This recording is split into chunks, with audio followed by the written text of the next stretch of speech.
जय हिंद दोस्तों, स्वागत है आप सभी का आपके अपने परिवार द लॉजिकल साइंस में।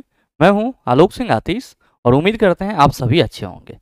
मेरे मित्र, एक बड़े लंबे समय से सुखार चल रही थी रेलवे वैकेंसी को लेकर के, और बहुत सारे छात्र जो रेलवे की तैयारी कर रहे थे वो कहीं ना कहीं परेशान चल रहे थे कि गुरुजी रेलवे की वैकेंसी आएगी या नहीं आएगी। मेरे मित्र, दो बड़ी वैकेंसी संभावित थी।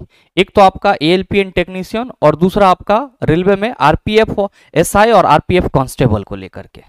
और अभी जो आपको नोटिफिकेशन मिला है ये एक तरह का कॉन्फिडेंशियल कह सकते हो लेटर है, जो कि उनके मतलब अंदर में ये सारी चीजें चल रही थी। और जो आपका कॉन्फिडेंशियल लेटर है वो आरपीएफ एसआई और आरपीएफ कांस्टेबल के रिगार्डिंग को लेकर के है, और इसकी वैकेंसी आपको बहुत ही जल्द देखने को मिलेगी। तो कहीं ना कहीं मेरे मित्र, रेलवे अब जग चुकी है, और ऑब्वियस सी बात है जगना तय ही था, क्योंकि चुनाव बहुत ही ज्यादा नजदीक है। और मैं अपने सेशन में कई बार आप सबों को बोला हूं कि रेलवे की जो वैकेंसी है वो जस्ट लाइक चुनाव का एक प्रलोभन सा जैसा होता जा रहा है, और आपको चुनाव के टाइम में वैकेंसी कहीं ना कहीं जरूर देखने को मिलती है।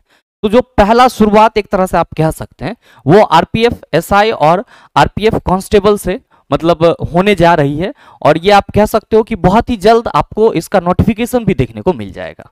बहरहाल आप सभी बहुत ज्यादा उत्सुक होंगे कि सर क्या नोटिफिकेशन आया है। तो जो कॉन्फिडेंशियल लेटर है आरपीएफ एसआई और आरपीएफ कांस्टेबल को लेकर के वो आपका कुछ इस तरीके से, और ध्यान में रखेंगे कि ये जो है ये आपका मतलब इसी मंथ का नोटिफिकेशन है, और यहाँ पे एक तरह से ये ऑर्डर है, मतलब आदेश है। अब इसमें क्या है सच्चाई उसको आप थोड़ा सा समझिएगा। इसमें कहा जा रहा है कि जो आपका सब्जेक्ट है वो है constitution of committee regarding modification in directive 43। मतलब कोई डायरेक्टिव 43 है उसके मतलब कमिटी के मतलब गठन के लिए, या आप कह सकते हो उसके कमिटी के गठन के लिए एक आदेश दिया गया है। इसमें कहा गया है कि approx above it is apprised that the recruitment process for the post of sub inspector executive and constable executive is to be initiated।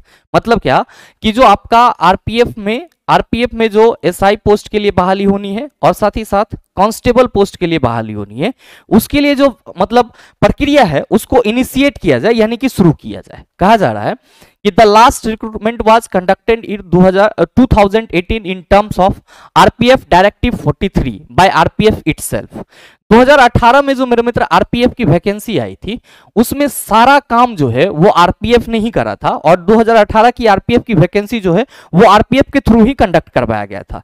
लेकिन यहाँ पे कुछ परिवर्तन किए जाएंगे आरपीएफ एसआई और कांस्टेबल के भर्ती के लिए, उसी के रिगार्डिंग आपका ये ऑफिशियल नोटिफिकेशन है। इसमें क्या कहा जा रहा है कि however in the existing scenario RRB is being endowed with the responsibility of completing the first phase of recruitment which includes calling for application, screening, higher agency, conducting CBT, etc. and second phase would be completed by RPF itself।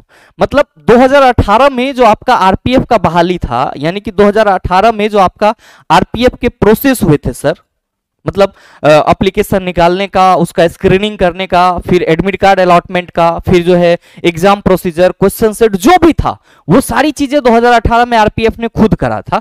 लेकिन इस बार जो है जो मतलब कह सकते हो vacancy की जो पहली प्रक्रिया होती है जिसमें आपका एप्लीकेशन के लिए बुलावा, screening, hiring agency, conducting CBT, ये सभी जो है वो आरआरबी के द्वारा किया जाएगा।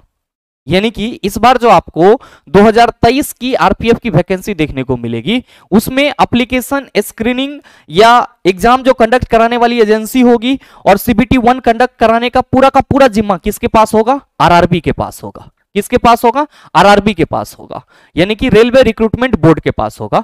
और साथ ही जो आपका आगे का प्रक्रिया होगा वो खुद आरपीएफ देखेगी, इसलिए यहां पे आरपीएफ इटसेल्फ लिख दिया गया है।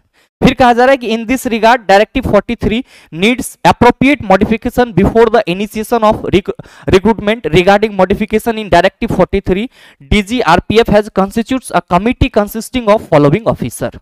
मेरे मित्र, जो आपका ये मॉडिफिकेशन है मतलब ये वो मॉडिफिकेशन है जिसके थ्रू 2018 में बहाली आई थी। उस सॉरी, जो ये आपका वो चीज है, ये वो नोटिफिकेशन है डायरेक्टिव 43 जिसके थ्रू आपका 2018 में बहाली ली गई थी। लेकिन अब उसमें बदलाव के लिए जो है सर, वो डीजी के द्वारा, आरपीएफ के जो डीजी हैं उसके द्वारा एक कमिटी का गठन कर दिया गया है जिसमें ये 3 लोग हैं, और इन तीनों लोगों को डिसाइड करना है कि जो अगली वैकेंसी है उसके लिए प्रोसीजर क्या रहने वाला है और कितने पोस्ट हैं, क्या है, वो सारी चीजें। मतलब कुल मिला के आरपीएफ, एसआई और कांस्टेबल की जो बहाली है इसमें 2 लोग इन्वॉल्व रहेंगे, या आप कह सकते हो दो चीजें इन्वॉल्व होगी। एक तो आरआरबी, जो कि आपका एप्लीकेशन आपको कैसे फिल करना है, उसके लिए क्या क्या क्राइटेरिया चाहिए वो, फिर आपका जो एग्जाम है उसको कंडक्ट करवाने के लिए कौन सी एजेंसी चाहिए, उसमें भी आरआरबी इन्वॉल्व रहेगी। और साथ ही जो अगले फेज का होगा, जैसे फिजिकल वगैरह की बात की जाएगी, तो उसमें आपका आरपीएफ जो है वो स्वयं क्या होगा सर, इन्वॉल्व होगा। तो ये जो आपका कॉन्फिडेंशियल लेटर है, इसका मतलब कहीं ना कहीं यही है। और मेरे मित्र, इसको आप एक तरह से आगाज के रूप में देख सकते हो, क्योंकि यहां पे खुद कहा जा रहा है कि 2018 से अभी तक आरपीएफ के लिए कोई वैकेंसी नहीं आई थी। तो कहीं ना कहीं ये आपका एक कह सकते हो मोस्ट अपकमिंग रेलवे में वैकेंसी होगी आरपीएफ, एसआई और कांस्टेबल के रिगार्डिंग। तो जो भी मित्र आरपीएफ, एसआई और कांस्टेबल की तैयारी कर रहे हैं, तो वो भी आप अपना जो कार्यक्रम है उसका शुरुआत कर दीजिए, क्योंकि आप सबों के लिए ये बेहतर मौका है। और अगर एक बार अपॉर्चुनिटी छूट जाती है तो फिर मेरे मित्र आप सोच ही रहे हो कि आपको कितना लंबे समय का इंतजार करना पड़ता है। तो बहरहाल इस छोटे से वीडियो में हम आपको बस यही नोटिफाई करने आए थे कि रेलवे जग चुका है, और आपको आगे की भी जो एएलपीएन टेक्नीशियन की वैकेंसी है उसके लिए भी आपको जल्द कुछ ना कुछ जरूर देखने को मिलेगा। बहरहाल शुरुआत की गई है आरपीएफ से, तो कहीं ना कहीं एएलपीएन टेक्नीशियन के लिए भी आप कयास लगा सकते हैं। तो रेलवे के सभी अभ्यर्थी अपना मनोबल छोटा ना करें। आप जिस तरह से पढ़ाई कर रहे थे अपने पढ़ाई में लगे रहे, चाहे आप एएलपी की प्रिपरेशन कर रहे हैं या फिर आरपीएफ के लिए तैयार हो रहे हैं, आप अपने तैयारी में लगे रहे। बहुत ही जल्द आपके सामने नोटिफिकेशन होगी और आप एग्जाम भी दे रहे होंगे।